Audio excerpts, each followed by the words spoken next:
Hello everyone, welcome back to లేఖన boutique channel. అందరూ ఎలా ఉన్నారు? నేనైతే చాలా బాగున్నానండి. మీరు కూడా బాగుండాలని కోరుకుంటూ వీళ్ళటి వీడియో వచ్చేసి చూస్తున్నారు కదా, హాఫ్ శారీ. అండ్ ఇప్పుడు పెళ్లిళ్ళ సీజన్ కదా, అండ్ మీకు ఇలాంటి డ్రెస్ అంటే ఇలాంటి హాఫ్ శారీ ఒకటి మన పిల్లలకు వేసామనుకోండి, చాలా ప్రత్యేకంగా కనిపిస్తారు అండ్ మంచి ట్రెడిషనల్ వేర్గా కనిపిస్తారు అన్నట్టు.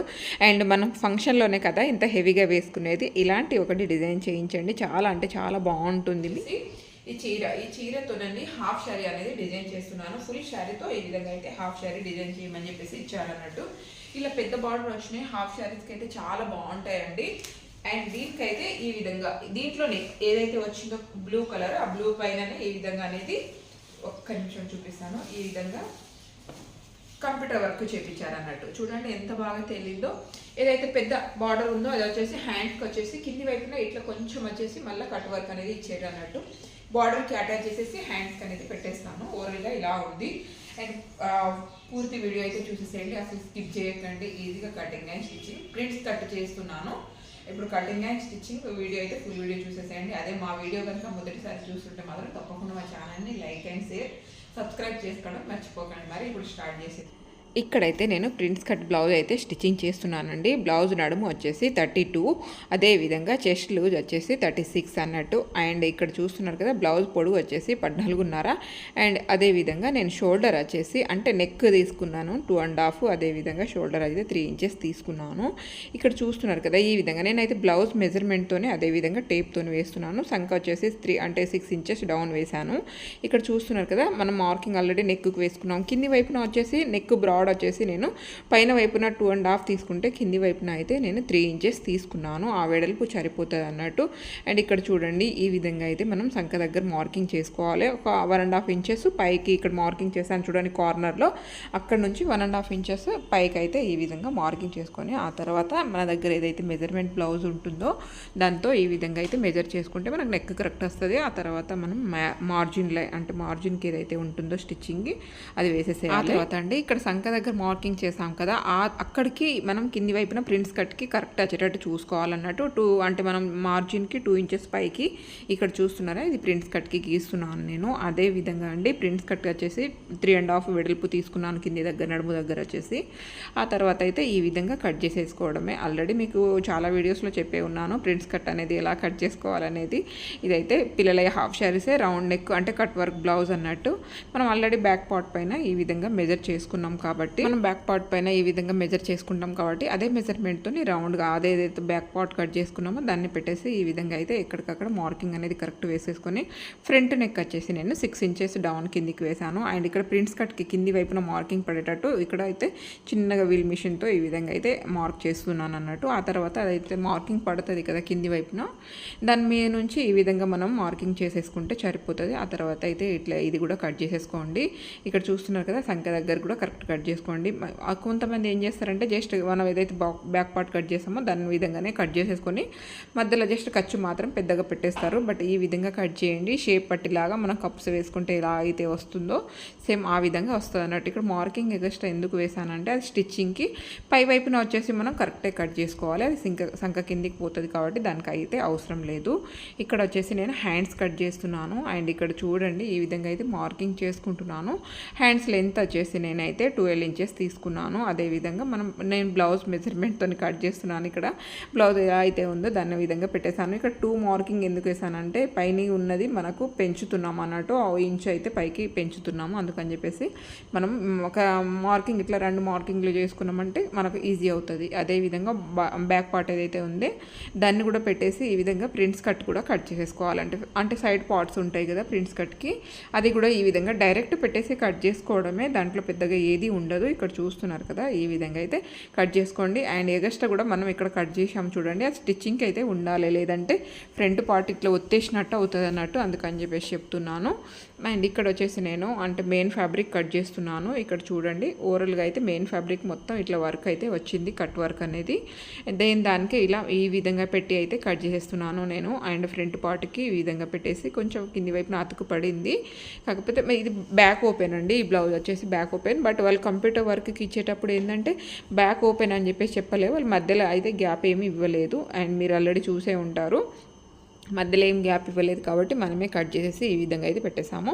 అండ్ వాళ్ళకి చెప్పాలి, మనం కంప్యూటర్ వర్క్ కానీ ఏమైనా చేయిస్తే మనం చెప్తే ఏమవుతుందంటే వాళ్ళు కొంచెం మిడిల్లో గ్యాప్ ఇస్తారు కాబట్టి మనకు బ్లౌజు నెక్ అనేది బ్రాడ్నెస్ అనేది తగ్గదు అన్నట్టు. ఇక్కడ చూస్తున్నారు కట్ వర్క్ కదా, మనం ఫస్ట్ అయితే లైనింగ్ మెయిన్ ఫ్యాబ్రిక్కి అటాచ్ చేసేసుకొని ఆ తర్వాత అయితే ఇట్లా కట్ వర్క్ని మనం దీనికి పూసలు ఏమి ఉండవు కాబట్టి వన్ సైడ్ టంచకని కూడా అవసరం లేకుండా జస్ట్ ఇలా కట్ చేసేసి అంటే స్టిచ్చింగ్ చేసేసుకొని ఈ విధంగా అయితే తర్వాత కట్ చేసేసి అక్కడక్కడ మూల దగ్గర ఖర్చు వేసేసి ఆ తర్వాత ఇట్లా వేలి సహాయం తీసుకొని నీట్గా ఈ విధంగా తీసేసేయాలన్నట్టు. ఇక్కడ చూస్తున్నారు కదా నేను ఈ విధంగా తీస్తున్నాను, ఆ విధంగా తీసేసేయండి. మరీ గట్టిగా లాగకండి, అలా లాగితే ఏమవుతుందంటే మనకు క్లాత్ పికిలే అవకాశం ఉంటుంది, అందుకని చెప్పేసి చెప్తున్నాను. ఈ స్టోన్స్ ఏమీ లేదు కాబట్టి ఆ తర్వాత పైనుంచి కూడా ఈ విధంగా ఒక స్టిచ్చింగ్ అనేది వేసేసేయాలి. ఇలా వేయడం వల్ల ఏమవుతుందంటే మనకు ఎక్కడ వెనకాల వైపున అంటే మనం వేసుకున్నప్పుడు లైనింగ్ బయట కనిపించడం కానీ అలాంటి ఏది ఉండదు అన్నట్టు. ఆ తర్వాత అయితే నేను ఉక్సు పట్టి కాజాపట్టి కూడా అటాచ్ చేస్తున్నాను. బ్యాక్ ఓపెన్ అని చెప్పాను కదా, ఇక్కడ చూడండి ఈ విధంగా అయితే ఉక్సు పట్టి అదేవిధంగా కాజాపట్టి కూడా అటాచ్ చేసేసాను. సేమ్ అదే విధంగా మనం నెక్ కూడా ఫ్రంట్ నెక్ కూడా కట్ వర్కే కాబట్టి అది కూడా అటాచ్ చేసాము.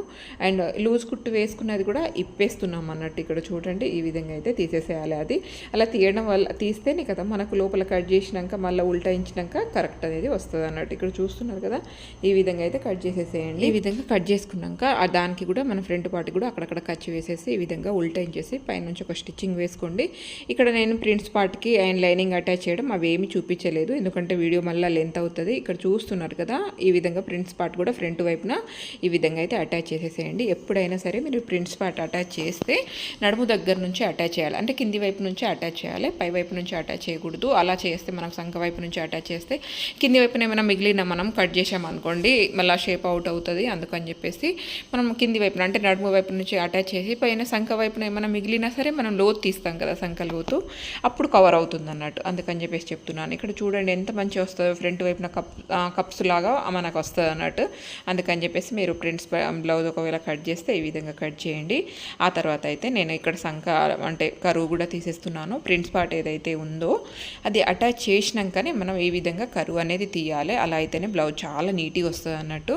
ఆ తర్వాత డైరెక్ట్ ఇక్కడ మనమైతే అంటే front part back part ready అయిపోయింది కదా, రెడీ అయిపోయింది కాబట్టి ఇక్కడైతే మనం షోల్డర్ కూడా అటాచ్ చేసేస్తున్నాము. ఇక్కడ చూడండి రెండు వైపులా ఈ విధంగా అయితే షోల్డర్ కూడా కరెక్ట్ అంటే కొంచెం పైకి కిందికి ఉందా లేదా అని చూసేసుకొని అది కూడా నీట్గా అటాచ్ చేసేసుకోవడమే. ఈ విధంగా రెండు వైపులా నీట్గా చూసేసుకొని అటాచ్ చేసుకోవడం అంటే చేసుకున్నాడే. అండ్ ఆ తర్వాత మనం ఇక్కడ హ్యాండ్స్కి కూడా కట్ వర్క్ వచ్చింది, చిన్నగా పెద్ద బార్డర్ వచ్చింది చీరకు, అదేవిధంగా చిన్నగా కట్ వర్క్ అయితే వచ్చింది అన్నట్టు. ఆ కట్ వర్క్నేమో మనము ఇక్కడ కింది వైపున బార్డర్కి అటాచ్ చేస్తున్నాము. అంటే చిన్నగా మనం ఏదైతే పాటరీ క్లాత్ ఉంటుందో దాని మీద ఈ విధంగా వాళ్ళు కట్ వర్క్ అనేది చేసారు అన్నట్టు. ఆ డార్క్ ఉన్నది కింది వైపున వస్తుంది అన్నట్టు, మనకు కట్ వర్క్ అనేది కింది వైపున వస్తుంది. ఆ తర్వాత మనం అది బార్డర్కి అటాచ్ చేసేసి తర్వాత మనం పైనుంచి లైనింగ్ పెట్టేసి ఈ విధంగా అయితే కట్ వర్క్ని కూడా నీట్గా హ్యాండ్స్కి కూడా అటాచ్ చేసుకున్నాడు. ఫస్ట్ బార్డర్కి అటాచ్ చేసుకున్నాడు, ఈ విధంగా కూడా రెండు వైపులా హ్యాండ్స్ కూడా నీట్గా అటాచ్ చేసుకున్నాడు అన్నట్టు. ఇక్కడ చూస్తున్నారు కదా కట్ వర్క్ అయితే నీట్గా వచ్చేటట్టు అటాచ్ చేయండి. అంటే మీరు కట్ వర్క్ స్టిచ్చింగ్ చేస్తే చెప్తున్నాను, అంటే ఇప్పుడు చాలా రన్నింగ్ ఉన్నాయి కదా కట్ వర్క్, అందుకని చెప్పేసి చెప్తున్నాను. కట్ వర్క్ కంప్లీట్ అయినాక ఇట్లా బ్లౌజ్ కరువు అంటే బ్యాక్ సైడ్ అదేవిధంగా ఫ్రంట్ వైపున ఇలా కరువు తీయండి. అలా అయితే ఫిట్టింగ్ అయితే చాలా బాగుంటుంది. బ్లౌజ్ కప్పులు ఇవ్వడం కానీ అలాంటిది ఏది లేకుండా చాలా బాగా ఫిట్టింగ్ వస్తుంది అన్నట్టు, ఇట్లా అద్దినట్టు ఉంటుంది, అందుకని చెప్పేసి చెప్తున్నాను.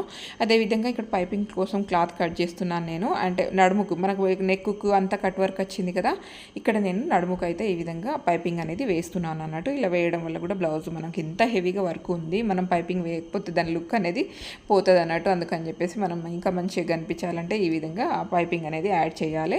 పైపింగ్ కూడా యాడ్ చేసేసినాక పైన మిడిల్లో వచ్చేసి అంటే మనం పైపింగ్ పెట్టేసి ఆ పైనుంచి లైనింగ్ పెట్టేసి ఈ విధంగా పైపింగ్ యాడ్ చేసేసి పైనుంచి అయితే ఈ విధంగా స్టిచ్చింగ్ వేసేస్తున్నాను. అండ్ ఇక్కడ ఇంకా ఫోల్డ్ చేసి నేను అంటే హెమ్మింగ్ చేయకుండా జస్ట్ ఫినిషింగ్ ఇచ్చేస్తున్నాను. ఇలా వేయడం వల్ల కూడా మంచి గ్రిప్ ఉంటుంది అన్నట్టు. ఆ తర్వాత అయితే ఇక్కడ హ్యాండ్స్ కూడా అటాచ్ చేసేస్తున్నాను. చూడండి మనకు దీనికి పెద్దగా స్టోన్స్ లేదు కాబట్టి వర్క్ అయితే కొంచెం ఫాస్ట్గా అవుతుంది, కానీ లేదు అంటే చాలా ఇబ్బంది అవుతుందండి. ఇట్లా కట్ వర్క్ ఉన్నాయి వాటికి మగ్గం వర్క్ ఉన్నాయి అనుకోండి, ఆ మామూలుగా ఉండదు, అది కష్టం అంటే మామూలుగా ఉండదు అన్నట్టు. ఆ తర్వాత ఇక్కడ బ్లౌజ్ కూడా ఈ విధంగా నడుము కొలత చూసేసుకొని ఇక్కడ మధ్యలో మార్కింగ్ చేశాను చూడండి. అక్కడ నుంచి ఒక ఉక్సు పట్టి మాత్రమే అంటే మన కాజా పట్టి మాత్రమే ఎక్స్ట్రా పెట్టుకొని మన ఉక్సు పట్టి కరెక్ట్ మిడిల్లో వచ్చేటట్టు పెట్టుకొని ఈ తర్వాత హ్యాండ్స్కి కూడా లూజ్ ఈ విధంగా చూసేసుకొని అక్కడ స్టోన్స్ ఉండేవారు అనుకోడు, ఆ స్టోన్స్ కూడా పీకేసి ఈ విధంగా అయితే నేను నేను ఫినిషింగ్ అనేది ఇచ్చేస్తున్నాను. ఆ స్టోన్స్ ఉన్నాయనుకోండి, మనం ఒక్కటి నీడిల్ అట్లా పోయిందనుకోండి మళ్ళీ నీడిల్ అడ్జస్ట్ అవ్వడానికి చాలా టైం పడుతుంది అన్నట్టు. నేను అందుకే మగ్గం వర్క్ కానీ అండ్ కంప్యూటర్ వర్క్ ఏమైనా స్టోన్స్ ఉన్నాయి కుడితే మాత్రం చాలా జాగ్రత్తగా కుడతాను నేను. ఇక్కడ చూస్తున్నారు కదా, సంఖ దగ్గర మాత్రం రెండు వైపులా డౌన్ కరెక్ట్ వచ్చేటట్టు చూసుకోవాలి. అంటే బ్యాక్ సైడ్ ఫ్రంట్ వైపులా రెండు కరెక్ట్ వచ్చేటట్టు చూసుకొని ఈ విధంగా 4 స్టిచెస్ అయితే వేసేసి ఆ తర్వాత ఇక్కడ చూడండి, అంటే ఇక్కడ పోగులు కూడా బయటికి రాకుండా ఈ విధంగా అయితే నేను అంటే సైడ్ లోపల మొత్తం ఫోల్డ్ చేసేసి ఈ విధంగా కుట్టేస్తున్నాను అన్నట్టు. ఇలా కుట్టడం వల్ల మన పోగులు అంటే ఇలాంటి క్లాత్కి పాటూరి కానీ అండ్ మన చీరలు వచ్చిన క్లాత్కి బాగా పోగులు వస్తూ ఉంటాయి అన్నట్టు. వీటికైతే మనం ఈ విధంగా ఫోల్డ్ చేసి కుట్టామనుకోండి వాళ్ళకి కూడా చికాకుగా ఉండకుండా నీట్గా ఉంటుంది. ఓవరాల్గా అయితే బ్లౌజ్ ఎంత బాగా వచ్చిందో చూడండి. అండ్ మనం ఇప్పుడు పెద్ద బార్డర్ ఉన్నాయంటే ఇట్లా మగ్గం అంటే కింది వైపున కంప్యూటర్ వర్క్ చేయించుకోవడం చాలా బెటర్ అని. అండ్ మగ్గం వర్క్ అయితే రేట్లు మామూలుగా లేవండి, అందుకని చెప్పేసి చెప్తున్నాను. ఈ విధంగా డిజైన్ చేయండి అండ్ చేయించుకోండి. ఇప్పుడు పెళ్ళిళ్ళ సీజన్ స్టార్ట్ అయింది కాబట్టి చెప్తున్నాను. ఆ తర్వాత మనం లెహంగా డిజైన్ చేస్తున్నాము. ఆ లెహంగాకు రెండు వైపులా ఇలా క్లాత్ని ఫోల్డ్ చేసి క్లాత్ ఇలా ఫోల్డ్ చేసేయడం వల్ల ఏమిటంటే పోగులు బయటికి రాకుండా ఉంటుంది. ఆ తర్వాత అయితే మనం పైన బార్డర్ మాత్రమే తీసాము. ఓవరాల్గా చీర 42 ఇంచెస్ ఉండే, మన పైన బార్డర్ తీయగా మనకు 42 ఇంచెస్ ఉండే, 42 ఇంచెస్ లెంత్ అన్నట్టు. ఈ లెహంగాది 42 ఇంచెస్ లెంత్. అదేవిధంగా అండి నడుము లూజ్ వచ్చేసి మనకైతే 36 ఇంచెస్ వచ్చింది అన్నట్టు. అండ్ ఇంచెస్ అన్నట్టు ఇక్కడ చూస్తున్నారు కదా, ఇంచుతో పెట్టాను నేను. ఇక్కడ కుచ్చులు వచ్చేసి ఇంచుతో ఈ విధంగా అయితే పెట్టేశాను. ప్రతి ఒక్క కుచ్చు కరెక్ట్ వచ్చేటట్టు చూసుకోవాలి. ఇక్కడ మనం గ్రీన్ కలర్ లైనింగ్ యూజ్ చేస్తున్నాము. గ్రీన్ కలర్ లైనింగ్ని కూడా నేను అంటే కుచ్చులు కాకుండా మనమైతే ఈ విధంగా అంటే అంబ్రెలా కటింగ్ కట్ చేసుకున్నాం అన్నట్టు. ఇలా చేయడం వల్ల ఏమవుతుందంటే మనకు అంటే నడుము దగ్గర వచ్చేసి లావుగా కనిపించడం అలాంటి ఏది ఉండకుండా ఉంటుంది. అందుకని చెప్పేసి మరీ చెప్తున్నాను.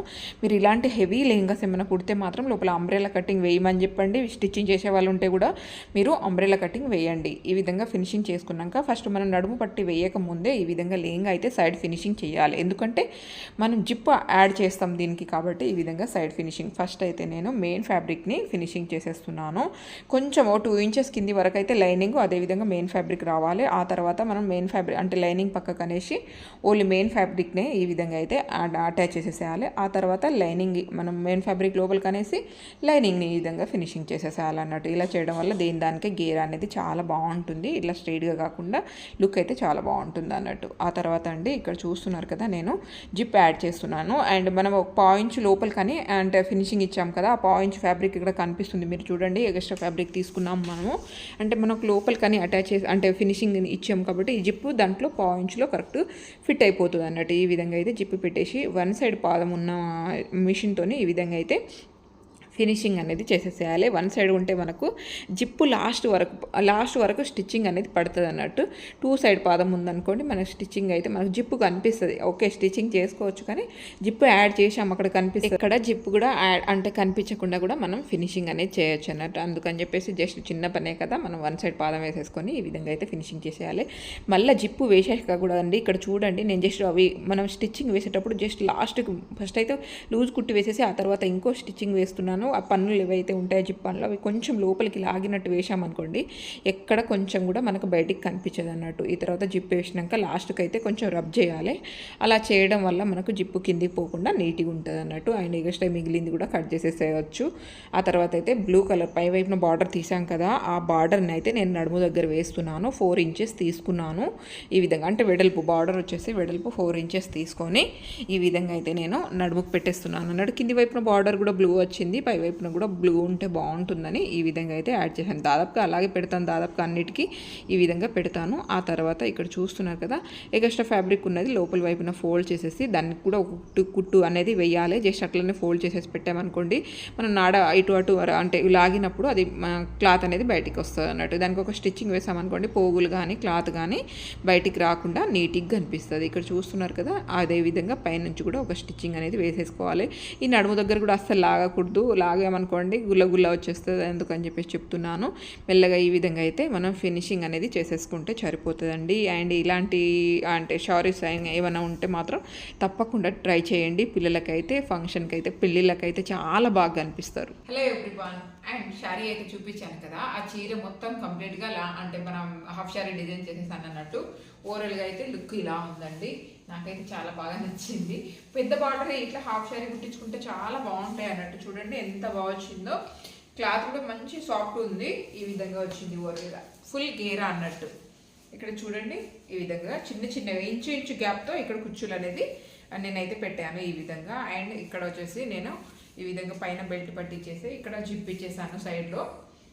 అంటే ఇలా వేయడం వల్ల ఏమవుతుందంటే పిల్లలకు ఎలాంటి ఇబ్బంది ఉండకుండా ఉంటుంది అన్నట్టు. ఇంకా డోరీస్ యాడ్ చేయాలి, డోరీస్ హ్యాంగింగ్స్ కూడా యాడ్ చేయాలి. కాకపోతే మార్నింగే ఇచ్చేది ఉంది కాబట్టి ఇప్పుడైతే నేను మీకు చూపిద్దామని చెప్పేసి ఇది ఓవరాల్గా. అండ్ లోపల లైనింగ్ వచ్చేసి క్రేప్ తీసుకున్నాను నేను ఈ విధంగా. అండ్ ఇంకొకటండి, ఈ లైనింగ్ వచ్చేసి నేను అంబ్రెల్లా కటింగ్ కట్ చేసి వేసాను అన్నట్టు. ఇప్పుడు ఇది కుచ్చులు వేస్తున్నాం కదా, లోపల వచ్చేసి నేను అంబ్రెల్లా కటింగ్ కట్ చేసి వేయడం వల్ల ఏమవుతుందంటే మనకు ఇక్కడ చూడండి ఉబ్బుగా కనిపించదు. మళ్ళీ ఇది లైనింగ్ కుచ్చులు వేసి అదేవిధంగా మెయిన్ ఫ్యాబ్రిక్ కుచ్చులు వేయడం వల్ల ఏమవుతుందంటే బాగా నడుము దగ్గర వచ్చేసి బాగా ఉబ్బుగా కనిపిస్తుంది అండ్ బాగా లావు కూడా కనిపిస్తాము. అందుకని చెప్పేసి అట్లయితే వేయకండి మీరు. ఒకవేళ స్టిచ్చింగ్ చేస్తే ఈ విధంగా వేయండి, చాలా నీట్గా ఉంటుంది. జస్ట్ పైన మనకు మాత్రమే కుచ్చులు వస్తాయి, లోపల అంబ్రెల్లా కటింగ్ ఉంటుంది కాబట్టి ఎలాంటి నడుము దగ్గరికి వచ్చేసి ఉబ్బుగా కనిపించడం అలాంటి ఏది ఉండదు అన్నట్టు. అండ్ దీనికి బ్లౌజ్ అండ్ దుప్పట అయితే మన దగ్గరికి రాలేదు. ఇది బ్లౌజ్ బ్యాక్ ఓపెన్. ఇక్కడ చూడండి ఈ విధంగా అయితే బ్యాక్ ఓపెన్ ఇచ్చేసాను, పైన బటన్ పెట్టి ఉంది. ఈ విధంగా బ్యాక్ ఓపెన్. హ్యాంగింగ్స్ మొత్తం కట్ వర్క్ డిజైన్ అండి, కంప్యూటర్ వర్కే కానీ ఇట్లా కట్ వర్క్ చేపించారు అన్నట్టు ఈ విధంగా. కానీ బాగుంది, కలర్ అయితే చాలా బాగా తేలింది. బ్లూ పైన గోల్డ్ అండ్ గ్రీన్ కలర్ అయితే చాలా బాగా తేలింది. అదేవిధంగా హ్యాండ్స్కి కూడా ఈ విధంగా కట్ వర్క్ అనేది ఇచ్చేసాను. ఇక్కడ చూడండి ఇలా వస్తుంది అన్నట్టు. బార్డర్ పెద్ద బార్డర్ ఏదైతే ఉందో లెహంగాలో వచ్చిన బార్డర్ ఈ విధంగా యూజ్ చేసేసాం అన్నట్టు. అండ్ ఫ్రంట్ వైపున ఈ విధంగా, కాకపోతే ఫ్రంట్ ఓపెన్ కాకుండా బ్యాక్ ఓపెన్ పెట్టించారు. కానీ ఈ నెక్ అనేది చుట్టూ పెట్టిస్తే బాగుండండి. అండ్ రెండు వైపులా ఇలా పెట్టిస్తే బాగుండు. ఎంత వన్ సైడ్ కట్టినా మనకు అంటే మన హాఫ్ శారీ కట్టుకున్నా కూడా ఇక్కడ కొంచెం కనిపిస్తుంది అని చెప్పేసి అనిపిస్తుంది. బట్ వేసే వాళ్ళు మనకు బ్యాక్ ఓపెన్ వేపిస్తున్నాము అనుకుంటే మాత్రం వాళ్ళు కొంచెం చూసి వేయాల్సింది. కంప్యూటర్ వర్క్ చేసే వాళ్ళది పొరపాటు ఇది. ఇక్కడ చూస్తున్నారు కదా, ఈ నెక్ మొత్తం రౌండ్ వస్తూ ఉంటే దీనికి లుక్కే ఇంకా మంచి లుక్ అనేది కనిపించేది. నాకైతే ఇక్కడ కొంచెం బాధ అనిపించింది, ఇది ఒకటి కొంచెం పొరపాటు చేసేసారే అని చెప్పేసి. చుట్టూ వేసి ఉంటే అసలు దీని లుక్కే చేంజ్ అయ్యేది, అంత నీట్గా కనిపించేది అన్నట్టు. బట్ ఏం చేస్తాం చెప్పండి, వాళ్ళు వేసేసినాక ఇక మనం ఏం చేయలేం కాబట్టి ఈ విధంగా డిజైన్ చేసేసాం. ఓవరాల్గా ఇలా ఉంది. అండ్ లెహంగా అండ్ బ్లౌజ్, దీనికి దుప్పట ఏం పేర్ చేశారో తెలియదు, మరి చూద్దాం. ఒకవేళ పిక్ ఉంటే వీలుంటే మాత్రం పిక్ కూడా యాడ్ చేస్తాను. ఇది ఇవాళ వీడియో. ఎలా అనిపించింది? హాఫ్ శారీ ఈజీగా డిజైన్ చేసుకోవచ్చు. ఇలాంటి పెద్ద బార్డర్ మీరు ఒకవేళ హాఫ్ శారీ ప్లాన్ చేస్తే ఇలాంటి పెద్ద బార్డర్ ఉన్నాయి, ప్లాన్ చేసుకోండి, చాలా బాగా కనిపిస్తుంది అన్నట్టు. ఇది ఇవాళ వీడియో. నచ్చితే like and share, subscribe. Thank you అండి, thank you so much. Thank you for watching.